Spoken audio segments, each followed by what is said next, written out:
This episode is brought to you by State Farm. Checking off the boxes on your to-do list is a great feeling. And when it comes to checking off coverage, a State Farm agent can help you choose an option that's right for you. Whether you prefer talking in person, on the phone, or using the award-winning app, it's nice knowing you have help finding coverage that best fits your needs. Like a good neighbor, State Farm is there. How do you top your love for your cat? With a cascade of decadent savory gravy over a mouth-watering mousse pâté. Fancy Feast gems. 2 gourmet pâtés in one convenient pack. Simply peel and plate to reveal a pyramid shape that makes eating delightful and pamper her with an experience as extraordinary as she is. Turn the everyday into the extraordinary with Fancy Feast gems. With a major selection of the looks your kiddos love starting at just $4 in the Walmart app, a new school year means a stylish new them. Who knew? Find skater skirts and Crocs that say, I'm casual but cool. Sparkly sneakers that say, it's my classroom, you're just learning in it. And preppy polos that say, I'm the teacher's pet, even if they're mommy's menace at home. Find their favorite styles starting at just $4 in the app. The Walmart you thought you knew is now new. Pie in the Sky Media.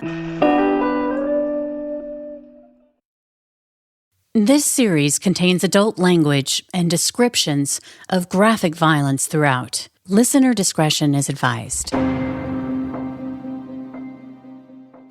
2, 1. Welcome back, Criminal Mischief Nation. Sorry for the lateness of the episode, but yours truly spent a rollicking weekend in Miami Beach. And I still can't see straight, so you'll have to forgive me. I know I'm golden tan and just really jumping off the screen right now, but hey, it's hard out here for a pimp. So it is hard as hell. I'm kidding. I was in Miami and I barely left the hotel. I'm singing the song. I barely left the hotel. You know why? Knowing me, why do you think I barely left the hotel? Because you were working? No, because there was probably the best spa that I've ever been in my life. And I know you told me, and I just stayed hot and like wet the whole time. Yeah, the whole time. That's something that we actually have in common. Because that's my favorite. Amazing! It was amazing. I know you're glistening. It was the steam room that also had the chain pull cold shower in the steam room. Yeah. So when you think you gotta say uncle and go out and catch your breather, you don't have to.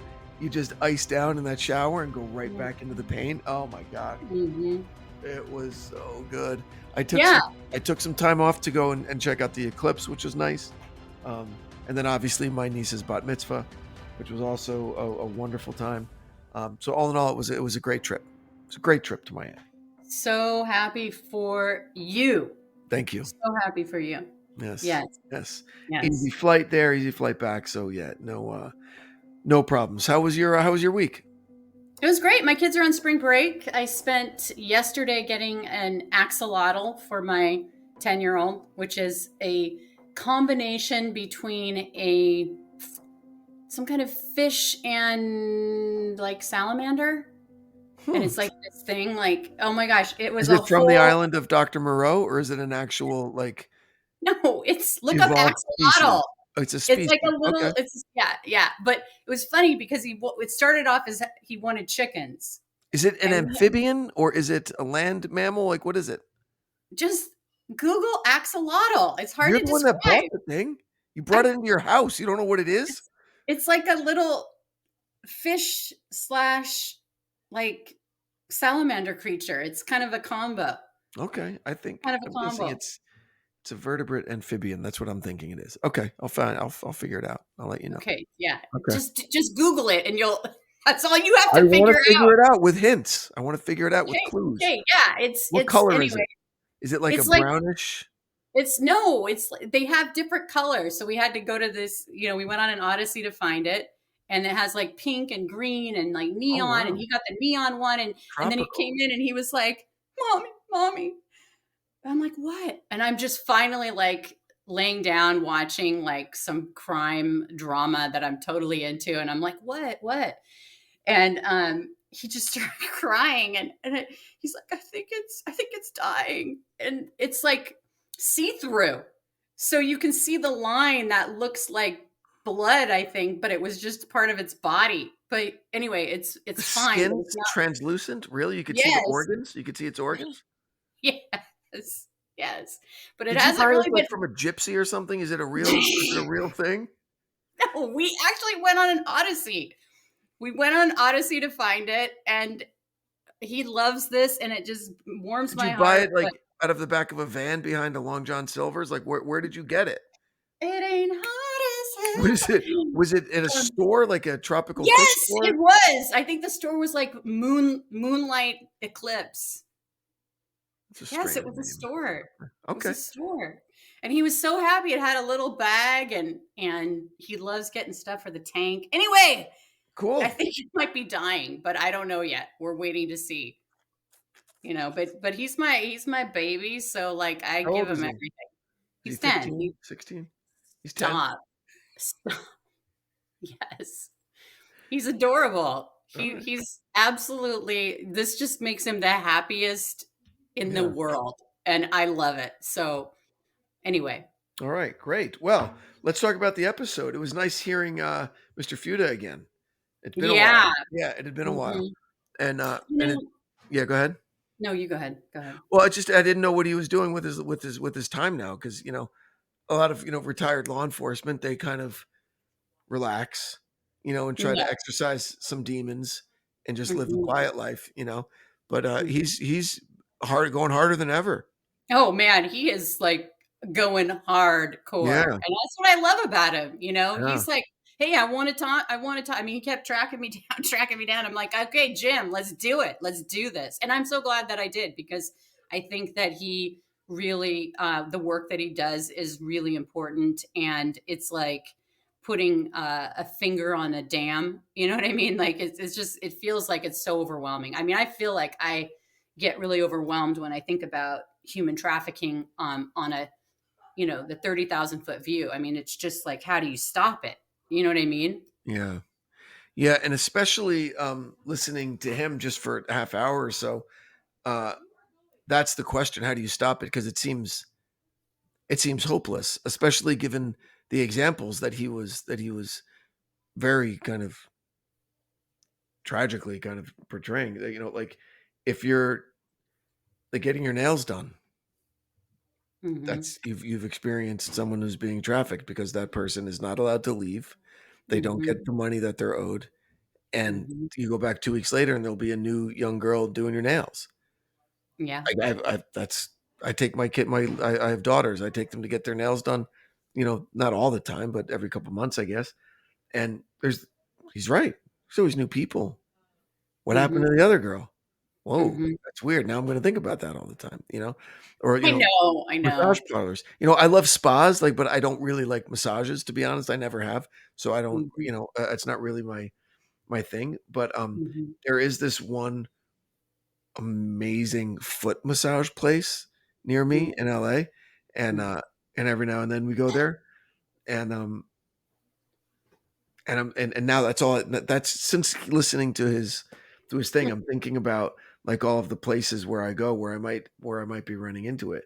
Um, and I don't know why I hadn't thought of that before. You think sex trafficking, and I don't even think of excuse me. I don't even think of like red light districts in the city. Hmm. Like Seventh Avenue used to, in the old days in New York, or SeaTac Strip up in Seattle. You just think, okay, that's just what you don't consider that to be an environment rife with sex trafficking, but according to him, it is. So it gives a new perspective on human trafficking. Yeah. I mean, it definitely, especially with the organ and not donation, organ, Whoa. like, Just when you think, that it's like you're watching like Taken, right? And yeah. there's Liam Neeson's going to come save the day so his daughter Mm. doesn't get sex trafficked. It's so much worse than that Yeah. because Yeah. what if you're the one chosen for organ harvesting? I know. I know. And I never nobody's even ever going to thought of that. Nobody's ever going to find out about it. I know. I felt like as I was talking to him, I just sounded like so lame. Like, oh my God. And it's like, we're so sheltered here. You know what I mean? Like, like what people actually have to endure, and that, like what he was saying, the price of a life, is different in different places. And we know that, especially after doing the Shadow Girls and just kind of that whole thing. But this is, being taken and then having your organs harvested, and nobody knows, and there's no Liam Neeson, there's nobody to come, save you, and you just die, and nobody knows, nobody knows the what useless happened. parts of you, which is the rest of your body, is just discarded in favor of your organs that will Mhm. then be sold on the black market to the highest bidder, which would be a lot of fucking money for a good, Mhm. healthy kidneys and lungs and liver and heart. Are you fucking kidding me? Right? You know what you can get for that? For like some wealthy billion. I mean, the Sultan of Brunei travels with That blew with my his heart, mind. with his heart donor. I know. Like, you get to know the guy. Can you imagine being the donor? And he's like, I'm doing this for my family, Of but course, for my still. family who lives on 10 cents a day, but now, I'm But I a mean, I'm can a you I'm a imagine Mac. actually being that person every day, You would make not sure knowing? that Sultan is the healthiest motherfucker in the world, right? Watch your diet, sir. Please don't eat that, sir.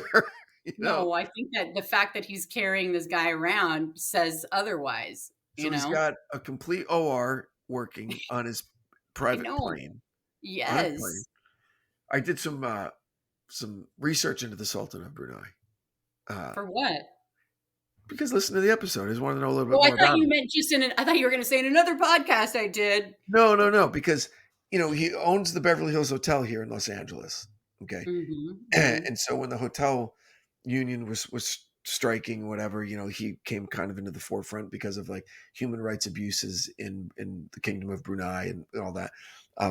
But he's got so much money. He's got so much money as an individual.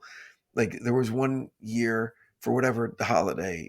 They don't celebrate Christmas, but for a holiday there, he got like every citizen in the country like a color TV. Mm-hmm. He spent like hundreds of millions of dollars to get everybody a television set, like weird kind of things like that.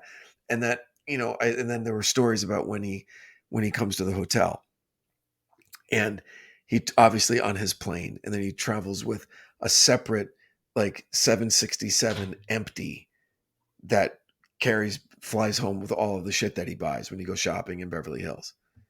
Yeah. Pretty cool I too. mean, that just That'd be fun. disgusts me. That just disgusts me. Yeah. Yeah. Do you think that's cool? I think that would be fun for a day, to kind I of. mean, can you imagine? No, Like I that. feel like that would be like the worst, where you can literally have Yeah. Then nothing means anything, right? and Because nothing everything's means like anything, free. and Everything's you free. have so many people living in abject poverty, and Yeah. like, I mean, my brain just doesn't work like No, that, where it's like, no. But you let me just travel with a guy whose job is to I die and give know. you his organs. I know. Talk about fucking privilege.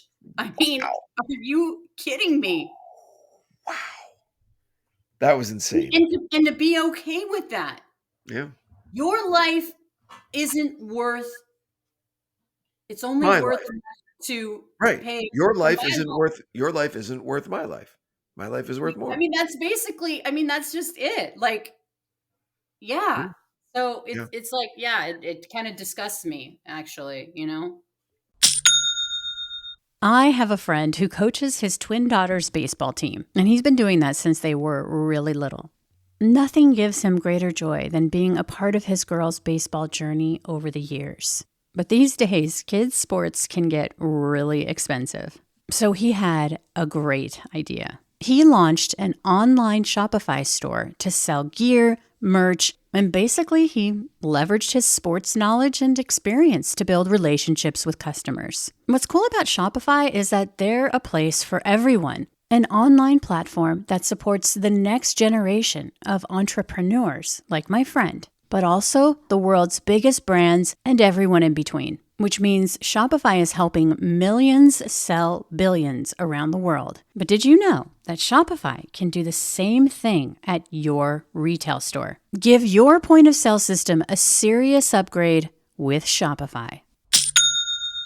Shopify POS is your command center for your retail store. From accepting payments to managing inventory, Shopify has everything you need to sell in person. And with Shopify, you get a powerhouse selling partner that effortlessly unites your in-person and online sales into one source of truth. You can track every sale across your business in one place and know exactly what's in stock, which means you can connect with customers in-line and online. Shopify also helps you drive store traffic with plug-and-play tools built for marketing campaigns from TikTok to Instagram and beyond. You can also get hardware that fits your business. You can take payments by smartphone, transform your tablet into a point-of-sale system, or use Shopify's POS Go mobile device for a battle-tested solution. Plus, Shopify's award-winning help is there to support your success every step of the way. Do retail right with Shopify.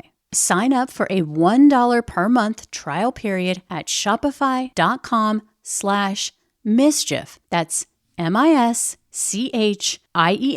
all lowercase. Go to shopify.com/mischief to take your retail business to the next level today. Shopify.com/mischief. So good, so good, so good. Ready to rack to school and save big? Get to your Nordstrom Rack store today for thousands of deals from just $20. Because I want to look fresh. How did I not know Rack has Adidas? I got a new backpack. Score everyone's favorite denim, sneakers, boots, and activewear from Nike, Levi's, Steve Madden, Madewell, and Free People. Great brands, great prices. Everyone's got a reason to rack. Shop Nordstrom Rack and make it the best school year ever. This Friday, Jamie Lee Curtis and Lindsay Lohan are back to switch things up in Disney's Freakier Friday. OMG, yes. It's an absolute riot, Woo! and the only movie that can be described as So much weirder than the last time. What last time? it's the frequel You ready? we've been waiting for. That absolutely slays. What deeply out of touch old person came up with that? You did. Wow. Don't miss the comedy event of the summer for all ages. Disney's Freakier Friday in theaters this Friday. Get tickets now. Rated PG. Parental guidance suggested. This episode is brought to you by the world's first reposado from Tequila Herradura. Made with slow-cooked, hand-harvested agave sealed into oak barrels and aged 11 months. Before being enjoyed in your glass. Experience the world's first reposado. Tequila Herradura. Please drink responsibly. Responsibility.org. Tequila Herradura. 40% alcohol by volume. Imported by Brown-Forman, Louisville, Kentucky. Herradura is a registered trademark. Copyright 2025 Brown-Forman Corporation. It's Wednesday Addams. I see you're trying to distract yourself from your unbanal thoughts. Let me help. Here's a recording thing made of my latest root canal.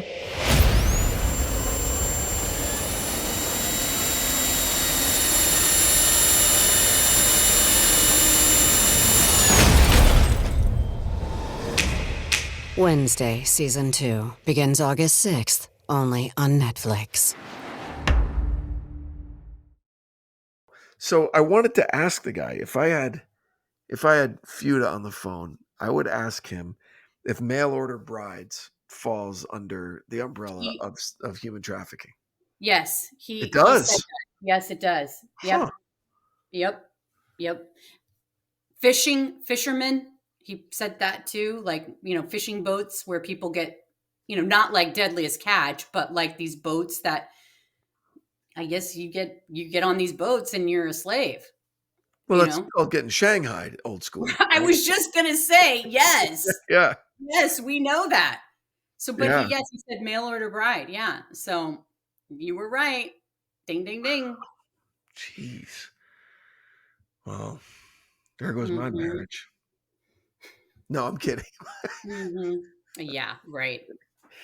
So, this the organization that he works with, Crime Stoppers. Okay, it's a very juvenile title, but it works so well. It really works. It works so well. What a great business model. And it's a nonprofit. Anonymous tips. Yep. Anonymous tips to stop crime. God, that falls right into so many people's wheelhouse. Like, man, I wish I could get this asshole arrested or whatever. I said, no, you can do it totally anonymously. And I know. yeah, and that must make it a lot harder for the criminals out there, which is great. And it wasn't international for a long time, but it is now. I didn't know that it had gone worldwide. Mm-hmm. Well, what I thought was interesting was just the new generations and how having those P3 tips. Yes. And like how people, the younger generation doesn't like to talk on the phone. And that's how we grew up. It's like, and I remember when texting first happened, it's like, why are they texting? I don't get that. Me too. You know what I mean? Couldn't and believe then it. Huh? I didn't understand it. I was on a fishing trip actually in Florida. It was one of the last times I went to Florida. No, I've been before, but this was like 05 or 06. Yeah, 05 or 06. The only thing I remember was Harry Potter and the Order of the Phoenix had just come out because that's what I read out at sea. Okay, so that's the time frame, whenever that was. And a buddy of mine, like one of my best friends at the time, had one of those massive phones that you wore on your hip that it opened up. It was, with a full keyboard. Oh, and like with the little leather case thing on Yeah, the like side. all that huge thing that affected how he walked. It was so heavy, but he was constantly. I'm like, what are you typing? Are you like taking notes? Are you like, what are you doing? He goes, I'm texting with my girl, man. You're texting? Why don't you just call her? Why don't you ask her what she's doing? Why do they have to, And he goes, I don't know. It's what everyone's doing. I'm like, I'm not doing it. And it was years before I started texting, but now I admit it. I text a lot. But the kids these days, I mean, sure. However, what Jim was saying was that it doesn't matter the manner in which the tip comes in. It just matters that the tip comes in, And so it was interesting. It created a lot of work for them because they got something like 4 times as many tips, but only twice as many arrests.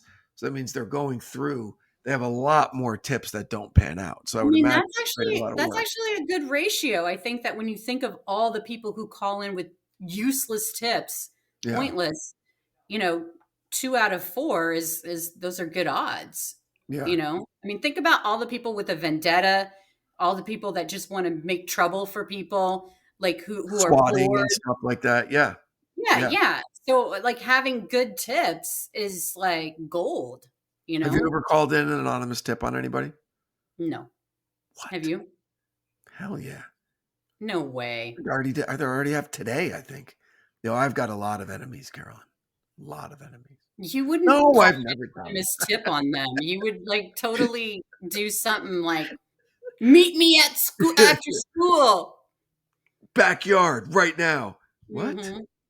No, I don't do that. I don't do that. Like there's one of my favorite comedians. His name's like Sebastian Maniscalco or something. Yeah, Maniscalco. He's great.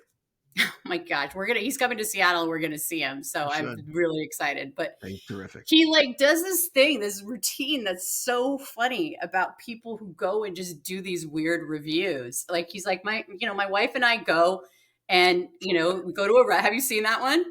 And he's like, we go and we have salmon and we walk out and we're like, the salmon sucked, and we go home to each other. You just tell each other I was bad and just go home. You just go home. You don't go home and then write a book about how bad it was.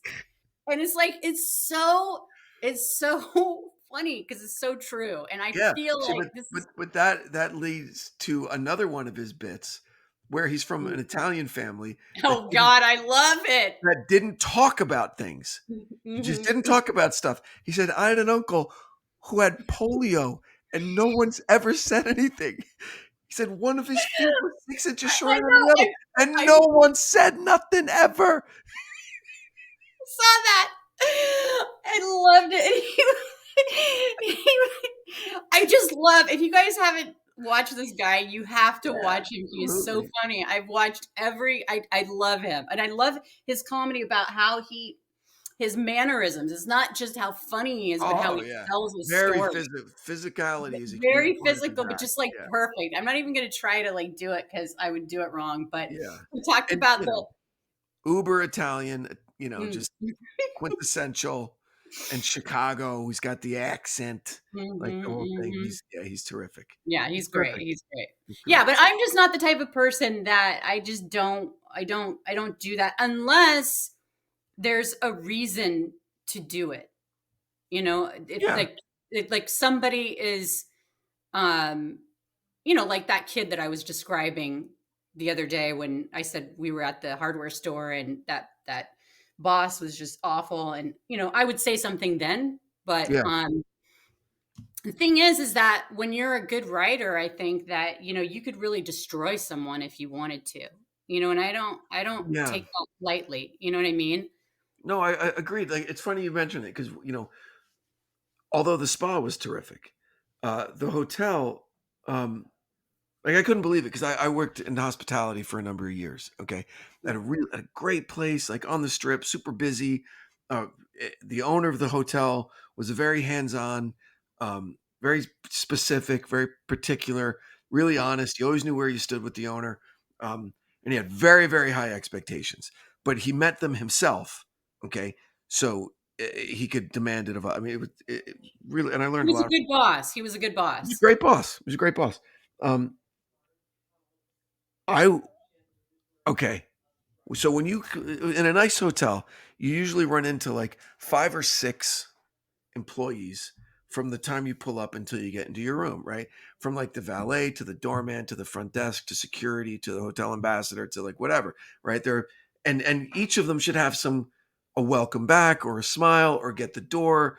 Can I help you with anything? Your directions, your restaurant recommendation, whatever. Okay. Hit the elevator button for you at the very least, like whatever. Okay.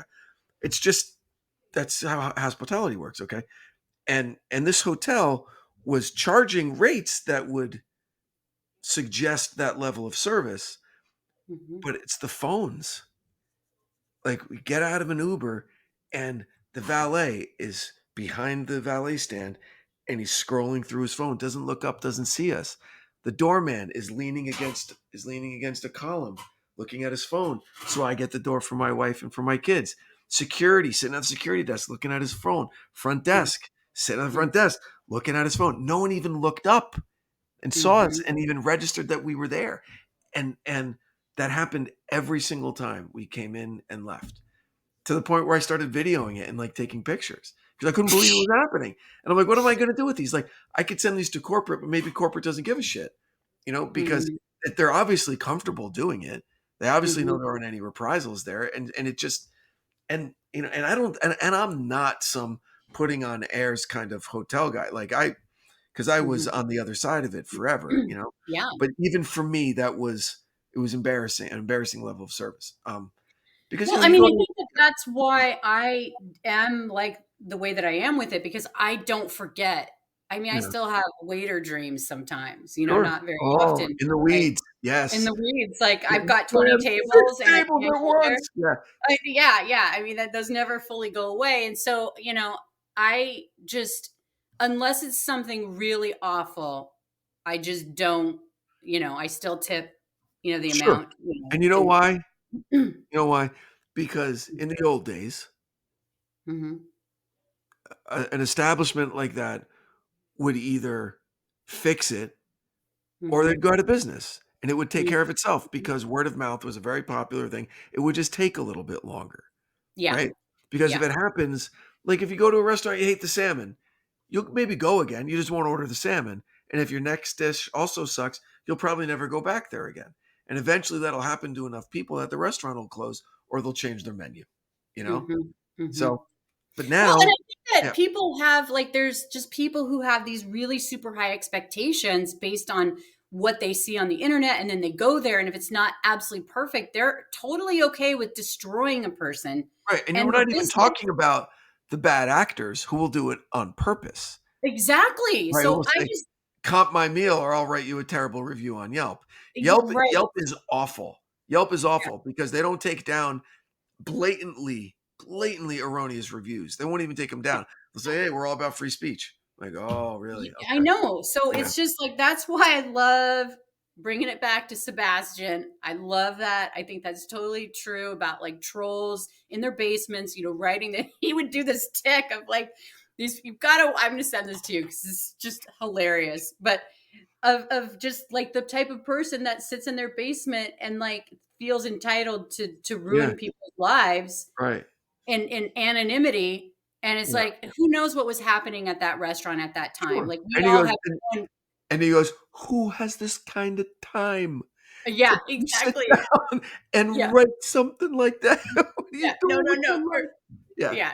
No, it's awesome. It's awesome. He's great. Anyway, I there was one time, and I'll never forget this. I will never forget this, and this is exactly why I don't do it. I was the worst waitress in the world. Like I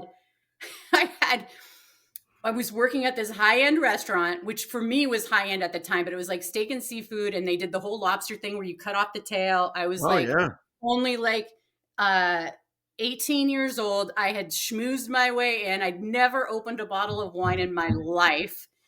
And I mean, it was bad. And I went from going in the back of the house and the cooks just thinking I was like the hottest thing in the world to them thinking I was the biggest fucking idiot in the world and they hated my guts. And it just was awful. But I needed the job. The job. And I'd messed up so many times. And I was like totally hanging by a thread. And I was in college at the time, and it was just like so stressful. And I was walking to this six top, and I had this whole big old tray, and one of the Dungeness crab legs dropped to the floor. Like I think I bonked my head on it because it was like so like I was sweating, and there was like, and I had that point where I was like, if I don't pick this off the floor and put it back on this plate, I'm done. But I knew that was wrong to do it. But this is total like 5-second moment. So I picked it up and put it on the plate. You eat what's inside of it anyway, right? You eat what's inside it. The guy at the table saw me. Whoops. And afterwards, their whole bill got comped. Of course, he just made it like I should be nailed to a cross. Really? Yes, it was that bad. And I was already hanging by a thread. And I looked at my boss, and of course he's having the talk with me at the end of the shift. And it was you get fired? I said, just give me one more chance. I promise you that I will, just the whole thing, and he gave me another chance and I became the best waitress there. Like I turned it around, but like it was fucking awful to be in that situation. You know what I mean? So I never forget that. Like I never forget it. Wow. Wow. All right. So Fuda's out there doing good work now. Yes. So he's not on the board of directors. He answers to the board of directors. Yes.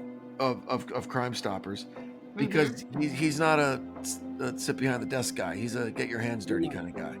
Definitely. Yeah. And I found it interesting.